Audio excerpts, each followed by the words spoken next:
From the discovery of the fantastic burial place of Tutankhamun to a sparsely attended funeral in South London, the career of archaeologist Howard Carter was one of stark contrasts, between high adventure and deep disappointment, between fame and neglect, a blessing and a curse. The world was quite literally amazed by Howard Carter's discovery in November 1922 of the almost intact tomb of a young pharaoh of New Kingdom Egypt who died in about 1323 BC.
Today, stimulated by a series of multi-million-dollar exhibitions of the contents of Tutankhamun's tomb, which toured the globe in the 1960s and 70s, millions of visitors come to the tomb itself and to the Egyptian Museum in Cairo, where the original discoveries unearthed by Howard Carter and his team, the jewelry, the funerary equipment, in short, the gold, are displayed complete and intact. 1800, which is almost there. La madera hecha su comoro y el trabajo aquí, como ya sabemos. Y pueden ver aquí el trabajo del vestido con la falda o el adorno dorado. You know, this is the small king, 80 years old, second one in the scene. So we're going to see everything belongs to the king. More than anything else, they come to stare at the famous face of Tutankhamun. But few would recognize the face of the man whose name was all over the headlines in the 1920s, but who died lonely and embittered in 1939. What sort of a person was Howard Carter, the man who found and dug up the priceless treasures of Tutankhamun? His life story and the story of the buried treasure in the Valley of the Kings contains some of the fiercest contradictions in modern archaeology, as well as some of the weirdest myths and legends. Only now, with the rediscovery of Carter's papers and diaries and pictures, with our own digging in the archive, only now can all this be cut away so that we can understand his complex personality, appreciate the significance of his discoveries, and marvel at the real legacy of the boy king Tutankhamun. The Egypt of the 1890s, when Carter first started working there, was a vast treasure house of antiquities, to be visited almost at will by Western archaeologists, travelers fascinated by the romance and fantasy of the East, and administrators and soldiers supporting the veiled protectorate exercised by the British. Egyptologists could now understand the written language of the ancients, and archaeology was in the process of becoming more organized, as Western science encountered Eastern splendor. This was the atmosphere and the world to which the young Howard Carter would be drawn.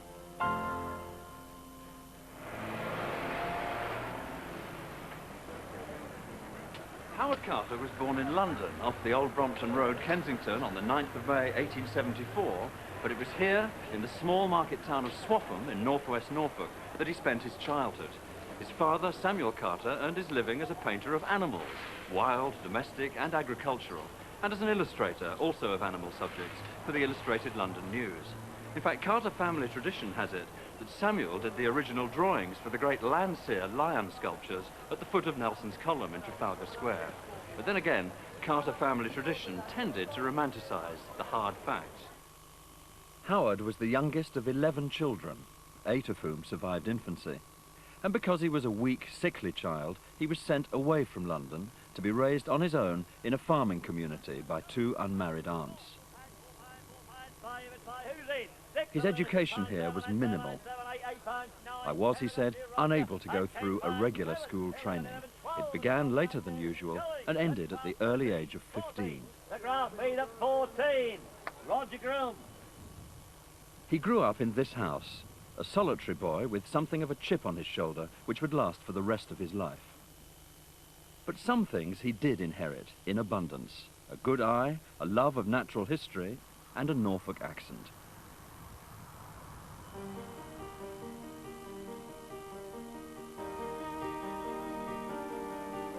Didlington Hall, home of the celebrated Amherst family, was a 10-mile walk from Swaffham. And the young Howard Carter spent a lot of time here, drawing in the garden and listening to stories about ancient Egypt and its archaeology.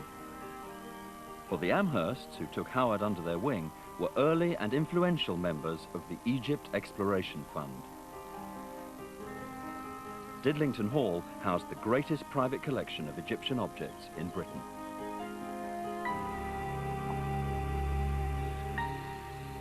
To Howard Carter, this was all pure magic, and as he put it, it gave him a premature longing for that particular country, and his first experience of drawing Egyptian objects.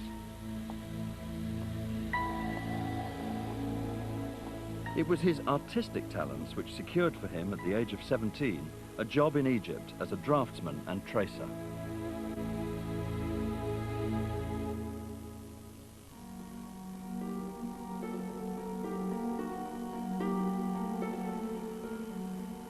Stiff and dirty, after a long journey, we crossed over the river to the east bank in an antiquated native ferry boat.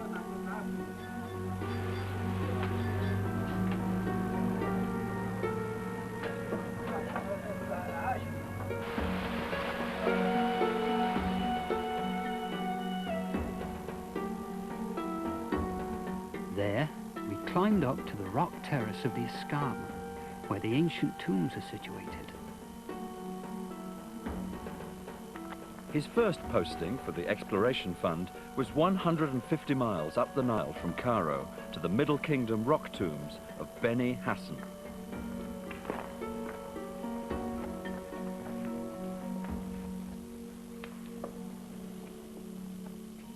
The tombs contained magnificent paintings, memorials and inscriptions which covered about 12,000 square feet of wall space.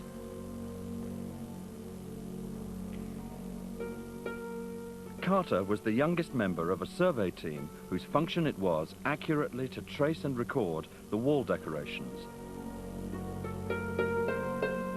Also to make watercolor drawings of the most important details. He was deeply impressed by the quality of the art, especially its line and color, but he felt that the tracings tended to lack life and imagination. He preferred doing watercolor versions, such as these.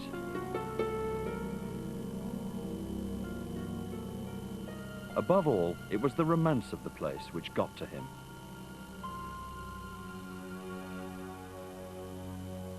As twilight fell silently upon the rock cliffs, there was a look of gloom, an aspect of dreary isolation, which gave rise to disturbed phantoms which sometimes haunt the mind on the eve of adventure. Most nights, I watched the brilliant, starry heavens, and in imagination called up strange spirits from the past until the first gleam of dawn when, from sheer fatigue, I fell into a deep sleep.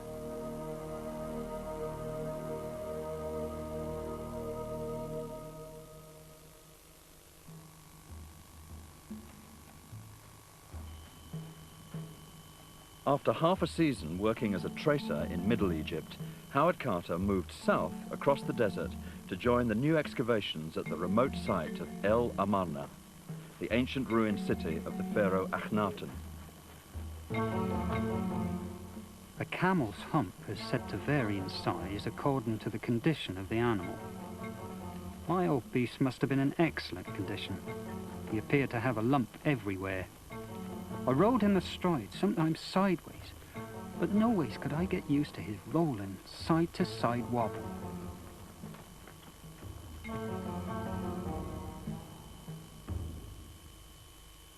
Flinders Petrie, the gifted and eccentric father of modern archaeology, had recently started excavations at El Amarna, a city which had been ransacked and deserted after the death of its pharaoh.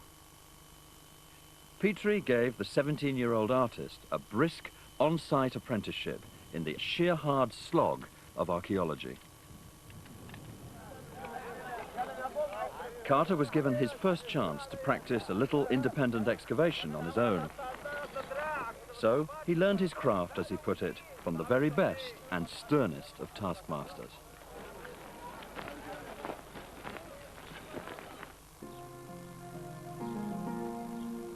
Carter's next move in October 1893 as an artist and draftsman was up the Nile again to Thebes, the traditional capital of ancient Egypt and the city of the living, with its nearby City of the Dead just across the river. My recreation from the drudgery of this everyday work was to watch and paint the wildlife. My wild friends were fairly abundant, though diverse in character, mostly with feathers. The birds which delight in eking out a precarious existence in desolate solitude.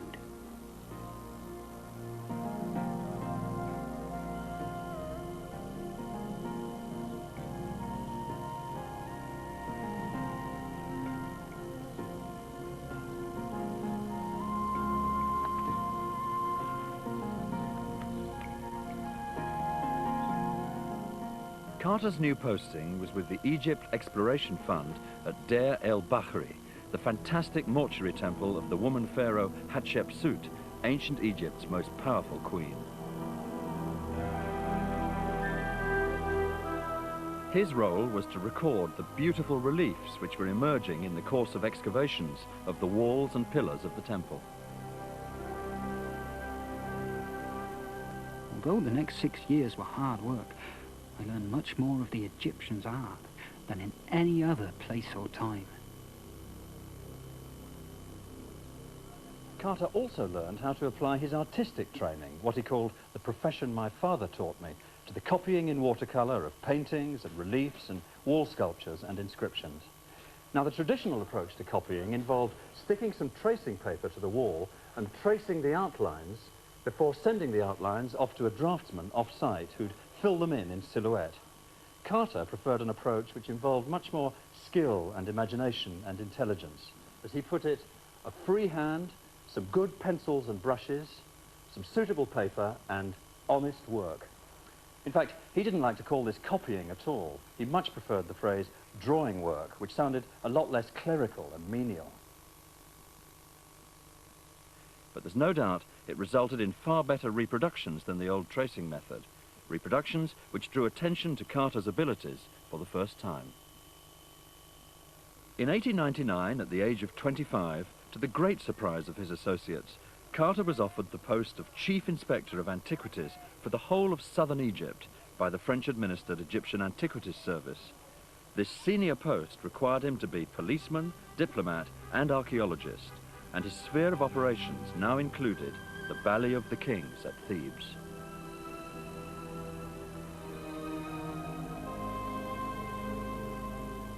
The Valley of the Kings. Of all Egypt's wonders, there is none, I suppose, that makes more instant appeal to the imagination.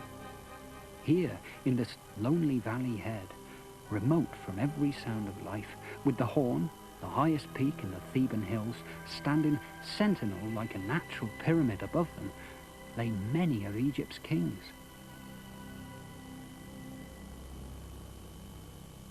But as Chief Inspector, Carter didn't have the funds to excavate.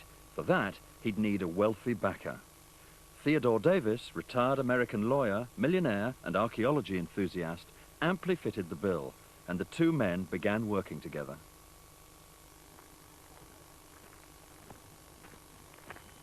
Dr. Donald Ryan, an American archaeologist of today, has specialized in retracing Howard Carter's footsteps of this period in the Valley of the Kings, including the rediscovery of tombs which had, surprisingly, been lost again in the meantime.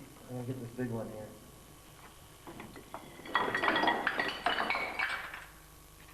How's it going down there? A couple more minutes. We'll have enough of it cleared so we can go in. One of the tombs which Don Ryan has recently rediscovered and studied is the anonymous tomb number 60 in a tributary valley on the eastern edge of the Valley of the Kings.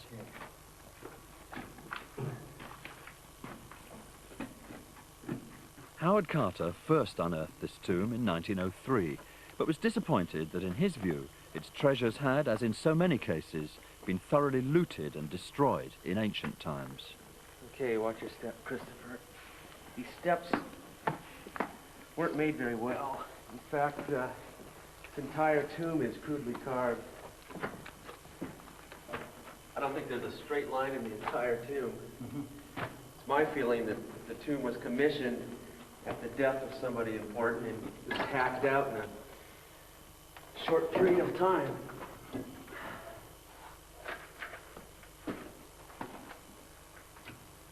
Now, the ceiling here is very low, so you're going to have to watch your head. Right. So despite the fact the tomb contained the denuded mummies of two elderly women, Carter closed it down again and didn't even bother to leave a map of its exact location. And Howard Carter dashed into this tomb, looked around, saw there were no inscriptions on the wall, apparently was not impressed. All these boxes are the various materials that we collected from the different parts of the tomb when we cleared this thing back in 1989. And Carter missed all of this, the lot. Well, he wasn't interested in this type of tomb. He was into something bigger and better in his mind. And this big wooden box contains the mummy we found lying in approximately this very place on the floor. There was a second mummy in here, and on its coffin it said Royal Nurse of Queen Hatshepsut. As far as this mummy which remains inside this box, we don't know exactly who it might be. So when you have an undecorated tomb, it can be quite an archaeological puzzle.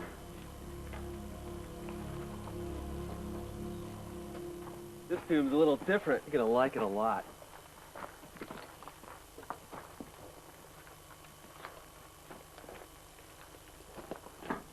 Another tomb in the valley, the nearby Tomb 20, was cleared of debris by Howard Carter in the 1903-04 season, where he dug through to 2 quartzite sarcophagi within it. It's one of the deepest, steepest and most treacherous tombs in Egypt, and, then and now, full of air which is foul with the stench of tomb dust and bat dung. It was one of the most irksome pieces of work I ever supervised. There was serious danger of the rock falling in upon us. And to add to our trouble, the air was also very bad. Candles would not give sufficient light, and I was obliged to introduce an air pump. Even then, the workmen could only work 3 hours at a time. Oh, that's really good. What is it? I think you know what it is. It's bat guano. I suggest you get against the wall or something, because he thinks, I think there'll be a lot more coming. Stay against the wall, Christopher. All right?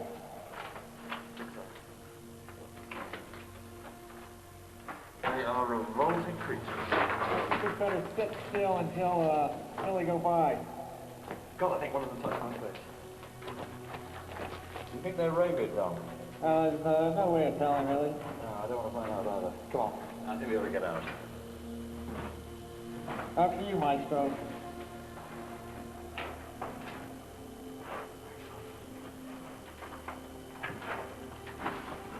That's right.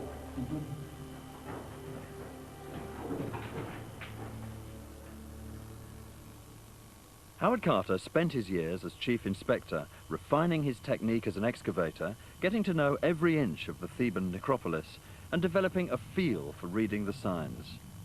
With the tomb of Tutmosis IV, which he began excavating in January 1903, Carter found exactly the kind of tomb he was looking for, and incidentally, Theodore Davis was paying for. He too would have left his hat outside to show passers-by that he was at work within.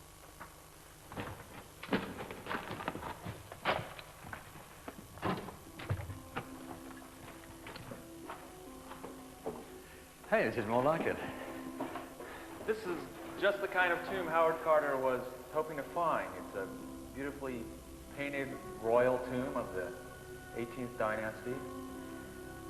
All the little tombs he found prior to this really pale in comparison. Carter said about this that at last he'd drawn a prize in the lottery of excavation. His moment of triumph. We can see right here, there's some ancient evidence of tomb robbery. This is an ancient tomb robber's rope that was tied around the pillar here. You can see it's knotted so that the tomb robbers could climb up and down. Incredible. What does an excavator do in the moment of triumph, when he feels he has drawn a large prize? Here were all the proofs that I had found the tomb of Pharaoh Thutmose IV, Have a look at which, this. as you may conceive, gave me a considerable degree of satisfaction. This is a bit of ancient graffiti, written in cursive form of hieroglyphs. And it says, year 8, 3rd month of summer, day 1, in the reign of King Horemheb. That'd be about 1311 BC. King Horemheb commanded Maya, which was one of his officials, restore the burial of King Thutmose IV. Restore the burial, what does that mean? It means that within 80 years of the burial of King Thutmose IV, his tomb had been robbed. It looks like someone's tried to cut out that goddess's head. Do you think that might have happened in antiquity as well? Probably not. The robbers in antiquity were more interested in precious metals and jewels and gold and such, whereas more modern robbers would be more interested in artistic things that they could sell on the art market.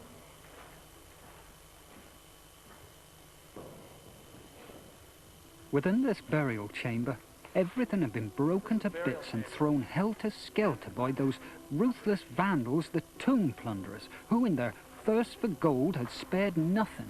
And this is the great quartzite sarcophagus of Thutmose IV, although his mummy would never be found in this tomb.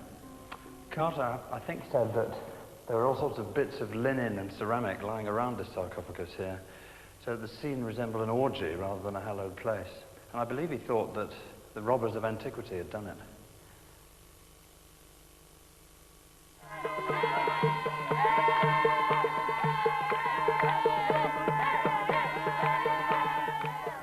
By 1904, Howard Carter's work as Inspector of Antiquities and as archaeologist had earned him a great deal of respect, if not always affection, among the communities in which he mixed. Above all, the local villagers of Gorna, on the way to the Valley of the Kings. He'd learned to speak their language, he even on occasion dressed like them, and he sometimes preferred their company to that of his European colleagues. To while away the darker nights, I indulge in the diversions of the guest house. I must admit, however, that this practice was liable to serious criticism by colleagues in the government service. They thought it degrading.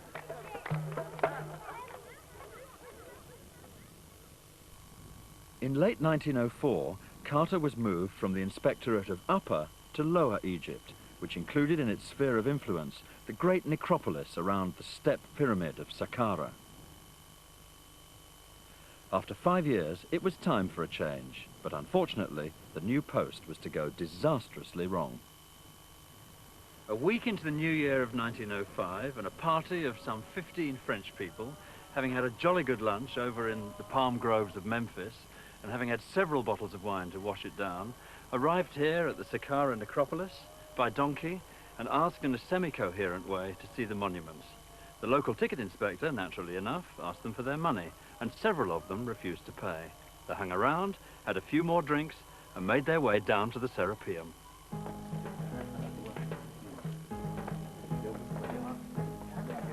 The Serapeum is an underground complex of tombs where the sacred bulls of Apis were buried. There, the French visitors, not all of whom had tickets, found that without candles, they couldn't see a thing. So they demanded their money back, at which point the tomb guard had his tarbouche knocked off his head.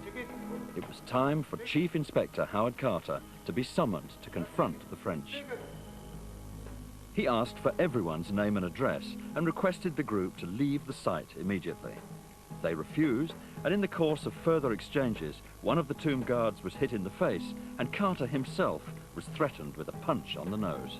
The phrase dirty French was heard by several witnesses to soil Howard Carter's lips as he ordered his men to defend themselves as best they could. A couple of tomb guards were quite seriously hurt, an interior decorator got hit on the head, an accountant from a French gas company was felled to the ground with a truncheon. Any compromise on Carter's part would have settled things. To set natives against Europeans, he was told, was not proper. But he simply wouldn't see it that way. In the next few days, Howard Carter demanded that legal action be taken against the French who'd started the affray in the first place, while on the French side, a formal complaint was lodged with Monsieur Gaston Maspereau, the Director of Antiquities. This made Carter even more stubborn, and he began to ask for a public apology as well. He, the Gaffirs under his command, the profession of archaeologist, and the British Empire, probably in that order, had all been slighted, and he wanted satisfaction. The fragile entente cordiale between the British and French communities was getting less cordial by the minute. Maspereau felt a token expression of regret to the French Consul General was in order. Theodore Davis advised him to give in for the sake of peace and harmony. That, he added, was the gentlemanly thing to do. But Carter wouldn't budge.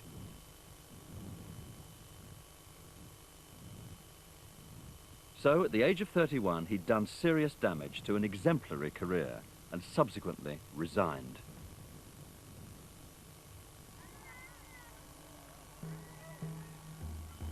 He returned south to Luxor and lived in self-imposed isolation amongst the locals in the foothills of the City of the Dead.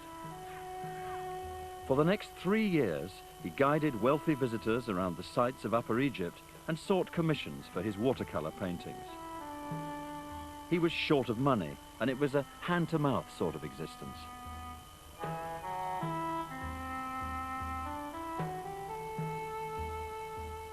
A far greater trial lies in the monotonous life that one is obliged to lead.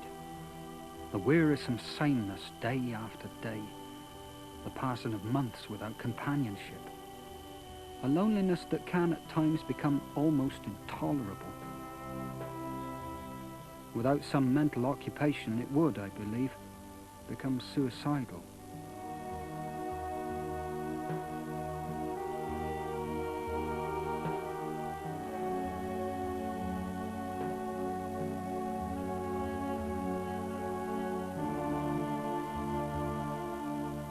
In summer 1907, Carter returned to England, where he learned that Lord and Lady Amherst, who'd encouraged him to go to Egypt in the first place, had hit hard times.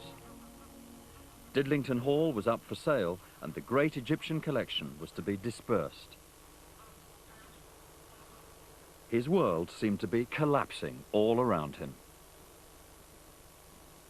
Didlington is in brown paper parcels. Lady Amherst is saving odd bits of string.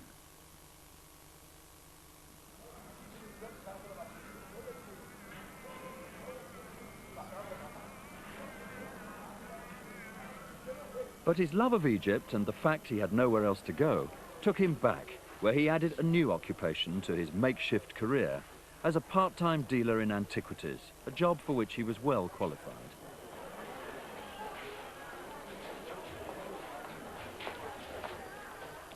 He knew what he was doing and was well known to those who regularly sold their discoveries and acquisitions in the bazaars and side streets. It was a case of gamekeeper turned poacher.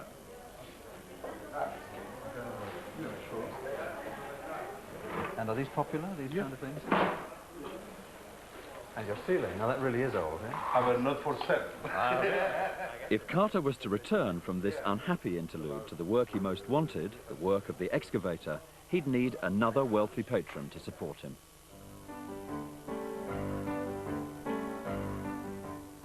George Herbert, 5th Earl of Carnarvon, was a sporting gentleman. In the early years of the century, he'd had a spectacular motoring accident, which led him to spend time away from the family home at Highclere Castle, Wiltshire, on doctor's orders, in a place where the climate was said to be better for him, and also to his search for another absorbing pastime, the excavation and collection of Egyptian antiquities. I would much rather, he said, find an unrifled tomb than win the Derby. And he was in the enviable position to do both. At first, Carnarvon was granted a permit to excavate here in a part of the Theban necropolis where even an amateur could do little damage. It had been rummaged over many times before, and all he had to show for his investment was a mummified cat. But he was absolutely thrilled with it and determined to secure a better concession. For this, he would need a professional advisor and assistant, someone with more credibility. Gaston Maspero suggested his ex-colleague, Howard Carter.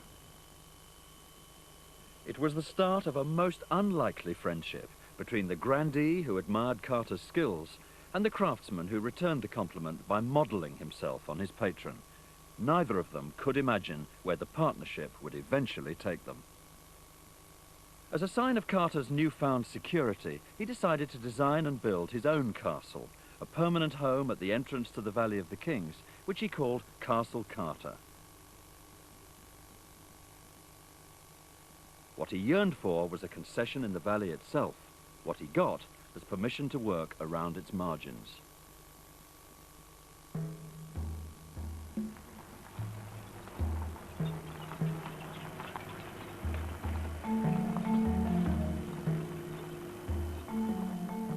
Remote and difficult areas, such as the mountains 1,800 feet above the valley, which involved several hours' trek by donkey and on foot across the hot desert, sometimes concealed secret tombs. The most dramatic discovery occurred a while later, when Howard Carter heard down the grapevine that a rock tomb in a sheer cliff face had been revealed by a flash flood, and that tomb robbers were already at work. Dr. Don Ryan took me on a hair-raising trip in temperatures which reached 55 degrees centigrade to retrace Howard Carter's steps towards the scene of the crime. How much further have we got to go? Little ways further, but from here it's all on foot. How long will it take? 20 minutes, half hour, something like that. That's your pace. It's your pace. I should think about 3 hours.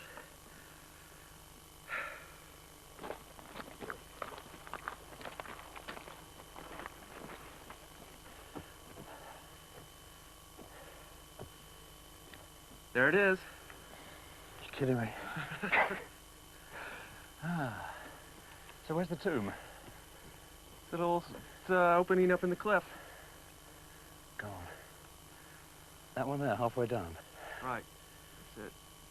How on earth do you get to it? How do you get down there? God. I think it looks lethal. Piece of cake. Oh, yeah. It's pretty inaccessible. They certainly hid it. So you have to come down from the top? Right. You've obviously done this before. Once or twice. I haven't, Donald. It's not a problem. I see. There isn't and wasn't a path up this mountain, just a field of boulders with a sheer drop on either side of it, which has seldom been disturbed since Carter's day.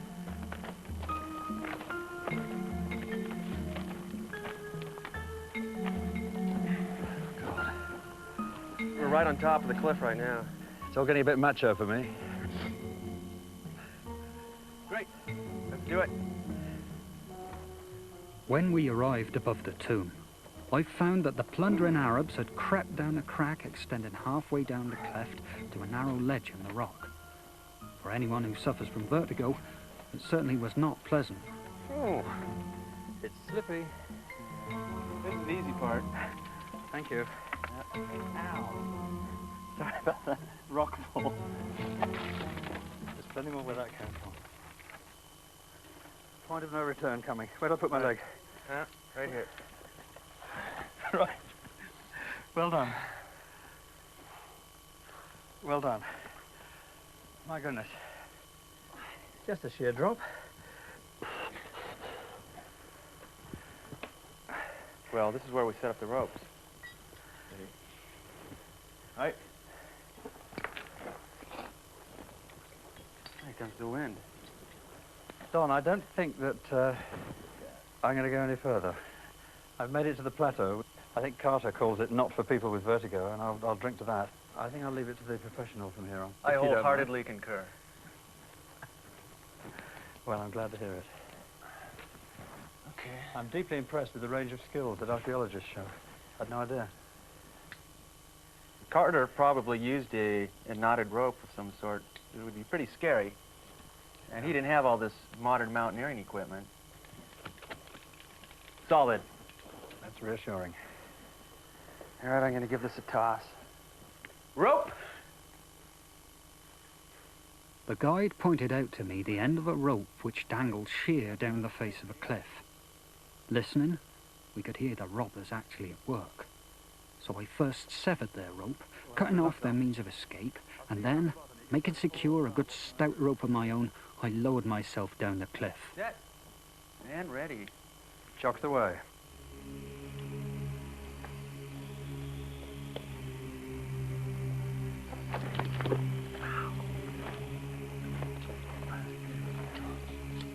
You okay?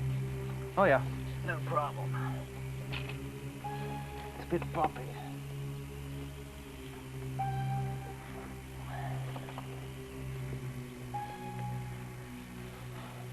Shinning down a rope into a nest full of industrious tomb robbers is a pastime which at least does not lack excitement. There were 8 at work, and I gave them the alternative of clearing out by means of my rope, or else of staying where they were without a rope at all. Eventually they saw reason.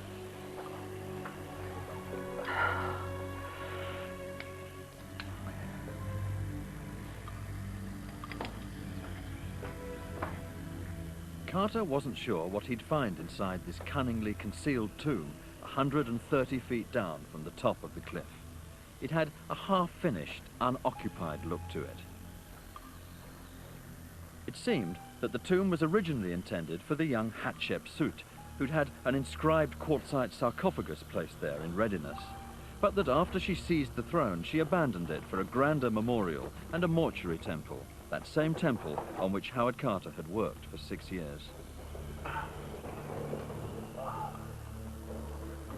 Oh, this is very strange. This little room here is full of water. Not going in there. This is water that probably entered this tomb sometime during the winter.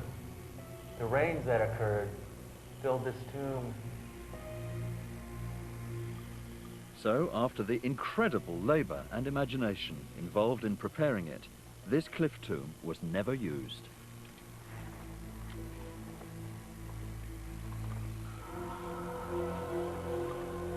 In this secret spot, her mummy would have had a reasonable chance of avoiding disturbance. In the valley, it had none. A king she would be, and a king's fate she shared.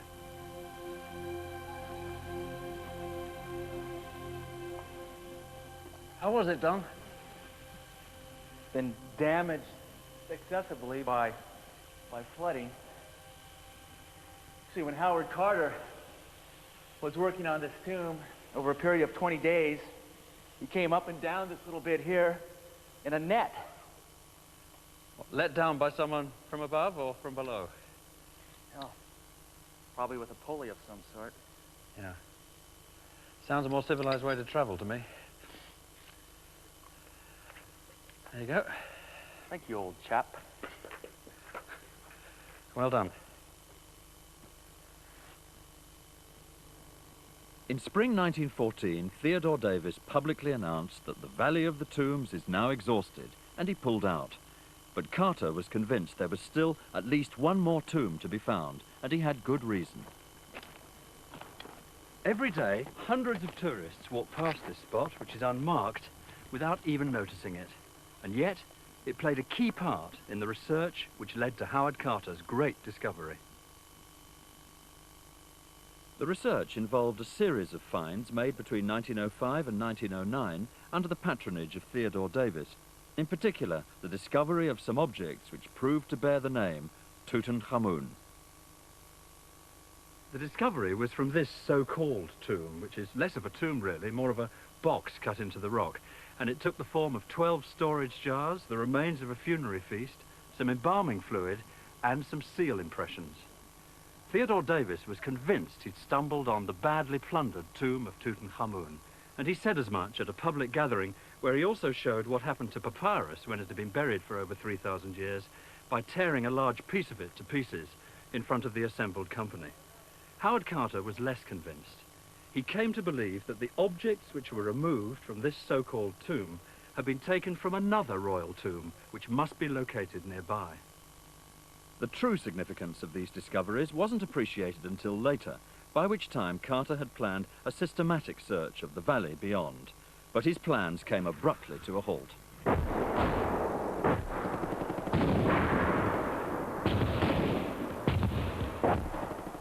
At the age of 40, Carter wasn't expected to see active service in the First World War. But at the beginning of 1915, he was recruited into the shadowy world of the intelligence department of the War Office in Cairo, where his knowledge of Arabic was useful for official communications, and where he became a kind of king's messenger. But it wasn't until the end of the war that he could return to archaeology in earnest. Work resumed in the valley in December 1917, with Howard Carter still digging on behalf of Lord Carnarvon, but now planning what he called a systematic and exhaustive approach to the whole business of finding an undiscovered tomb. It was an approach which involved taking a 2.5-acre area of ground, defined by the triangle the tomb of Ramses VI, the tomb of Meneptah, and the tomb of Ramses II. A triangle rather like this: Ramses VI, Meneptah, Ramses II. Then, dividing it up on a grid system derived from plans for artillery barrages in the First World War, and then systematically digging away all the loose chippings and debris right down to the bedrock. As Carter commented, in 1917, our real campaign in the valley commenced. Carnarvon employed up to 100 men to shift thousands of tons of stone chippings thrown up by previous excavations. As 5 seasons went by, Carnarvon was all for abandoning a search which seemed to be getting nowhere slowly. But Carter argued for one last season, which he even offered to fund himself, and Carnarvon eventually agreed. The season would begin on the 1st of November 1922 with the clearance of the remains of some ancient workmen's huts built for the labourers who dug the tomb of Ramses VI. It was his last chance. 3 days later, a slab of limestone was uncovered here, probably by the water boy, the most junior member of the workforce. It turned out to be a step cut into the bedrock. By late afternoon, the outlines of 12 steps had been cleared, leading down to the upper part of a door, which was plastered and sealed. But the seal impressions on the door were indistinct. With enormous self-control, Carter ordered the steps to be filled in and sent a telegram in code to Lord Carnarvon. At last have made wonderful discovery in valley. A magnificent tomb with seals intact, recovered same for your arrival. Congratulations. 2.5 weeks later, Lord Carnarvon and his daughter, Lady Evelyn Herbert, arrived in Egypt, and by the afternoon of the 24th of November, the stairwell had been cleared. Digging down a a few inches below the seal impressions he'd already looked at, they unearthed some much clearer ones. Carter could even make out a name on one of them, the name of Tutanhakuman. But their excitement became anxiety when they saw that the door had been opened by force at least once before and then replastered and resealed in antiquity. The door was carefully removed, revealing a 30-foot sloping passageway filled with limestone chippings, through which a tunnel had already been dug and again refilled in the top left-hand corner. By 4 o'clock in the afternoon of Sunday 26th of November, the passageway had been cleared. There was a second sealed door. His hand shaking, his throat dry, Carter cut a small hole through the door. He lit a candle and peered into the darkness. At first I could see nothing. The hot air escaping from the chamber caused the candle flame to flicker. But presently, as my eyes grew accustomed to the light, details of the room within emerged slowly from the mist. Strange animals, statues, and gold. Everywhere, the glint of gold.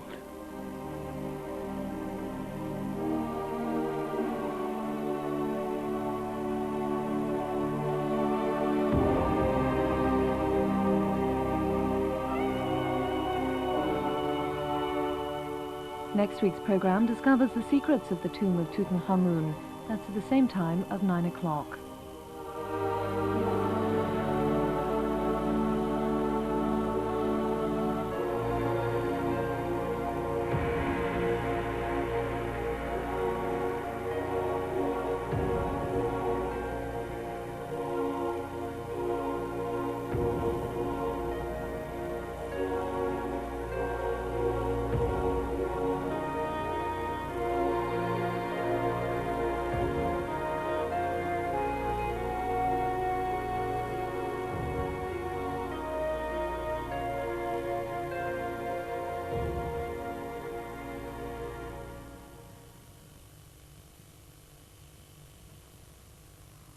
There's a booklet to accompany this series. If you'd like a copy, then please send a cheque for £3.95, including postage and packing, to Tutankhamun Guide, BBC Television, London W12 7RJ.